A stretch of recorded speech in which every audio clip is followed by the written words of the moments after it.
Mas masarap yung ganitong style ng biko. Gawa tayo. Dito, nagsaing lang ako ng glutinous. Pinaghalo ko lang yung puti at saka purple.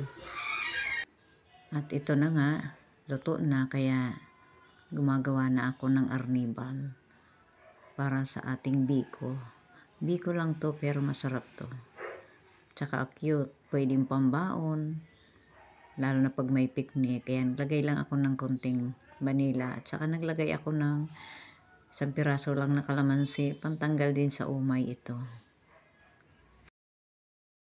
At ang ating asukal. Was ang gamit ko dito. Total, naman to, kulay purple naman ito. Kaya was na lang ang ginamit ko. At naglagay ako ng konting asin. Pambalance lang ng ating tamis. At ito na nga, lagay na natin ang ating sinaing na glutinous.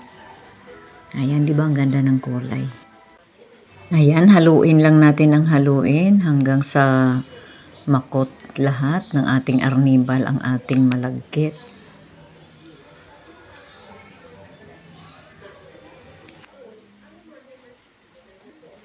At pag ganito na, ayan, pwede na natin iwanan. Paminsan-minsan hahaluin pa rin natin.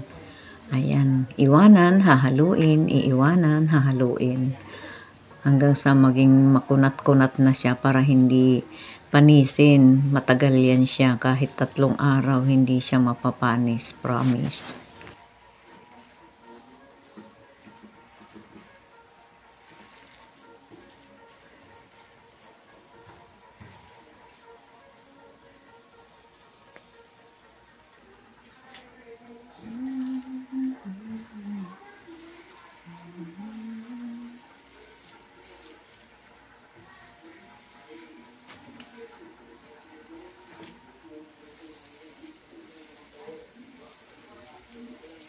Ayan, tulad nito, medyo mabigat na nga haluin kasi talagang halos hindi na sila maghiwalay.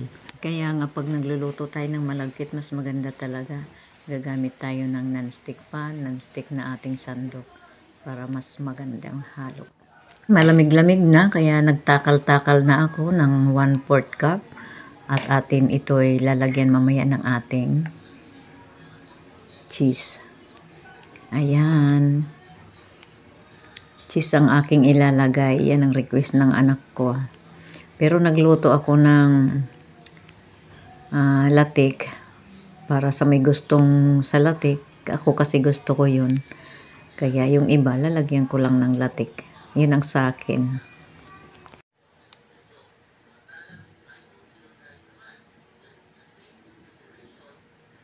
Oh, ayan, 'di ba? Tapos na ako maglagay ng cheese. Napakaganda, 'di ba? Pwede sa ating handaan, pwedeng pangregalo, at pwedeng pambenta dahil nakatakal-takal 'yan. Depende na lang sa inyo kung paano nyo i-costing 'yan at paano ko nyo ibibenta. Oh, ayan, 'di ba? Ang ganda. At dito nga, ito ang aking latik na aking niluto.